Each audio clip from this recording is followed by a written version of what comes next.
વસ્તી હોય એટલે સબકલો તો હોય જેની જેની આઈટમો બનતી ને ઈ કઈ ન તાલાઈ જતા ઈ કદી જેની જેની ખબર હોતી લાગી અને સમાચારમાં ફેરાય કે આખો દાડો અને પૈસા કમાતા થઈ ગયા છે એ લોકો જબરજસ્ત પૈસા ઉતારી જતા રહ્યા કોઈ ખબર નહીં મળે કોઈ જાતનો મેસેજ નહીં મળે એમને કોઈ આઈટમ નહીં મળે એટલે હું કશી ખબર રાજનેતાઓ પાછળ પડી મોટો ફોટો પકડશી નરેન્દ્ર મોદી પાછળ પડી ગયેલા વચમાં તો કોઈ તમારો મહિનો થઈ ગયો બિહારે પછી કોઈ હો દાડા થઈ ગયા તમારા 100 મહિના થઈ ગયા તમારા 9 મહિના થઈ ગયા તમારે એક સમાચાર વાળો હમણાં મન લઈ ગયેલો કે તમારા 12 મહિના પૂરા થઈ ગયા હજુ ચમ કોઈ હારા સમાચાર મોકલતા નહીં અને ભાઈ આ બૈરું નહીં તો પ્રેગ્નેન્ટ થઈ ગયું હોય ખોરો ભરીને પિયરમાં મોકલી દો એટલે તમારા હારા સમાચાર આવી જાય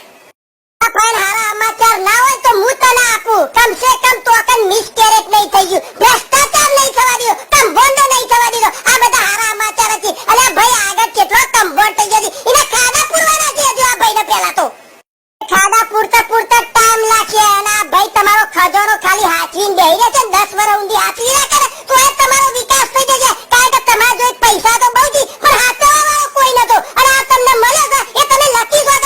જેમ વોલીબોલ ની અંદર કિશોર કુમાર જેવો વોઇસ પાવરફુલ અત્યારે હાલ વાપરવા નહીં મળતો એવા વોઇસ ખરા ને 100 યર ની અંદર ભાગ્ય જ બાલિકોર આવતા હોય છે એવી જ રીતે નરેન્દ્ર મોદી દેશની સેવા માટે બાલિકોર આયા છે દિલ્હીની સરકાર જોઈ લો થોડો વરસાદ પડે એટલે પાણીનું બોરું ભરાઈ ગયું છે ઈ જઈ ફોટો પડાઈ દીધો અને હું પછી ચલો પાણી કા ઇંતજામ હો ગયા અને પેલા સોમનાથ ભારતી એમને મહિલાઓનું રક્ષણ ખાતું આપી છે અને ઘરની અંદર જ નાટક કરી છે આવા નેતાઓ અને પેલા ગન્ના હજારે અત્યારે મંદિરમાં પડે રહેતા હતા પેલા ગરમીમાં અત્યારે એસી વગર નહીં રહેતા અને ગાડીઓમાં ફરી છે બોલો આવા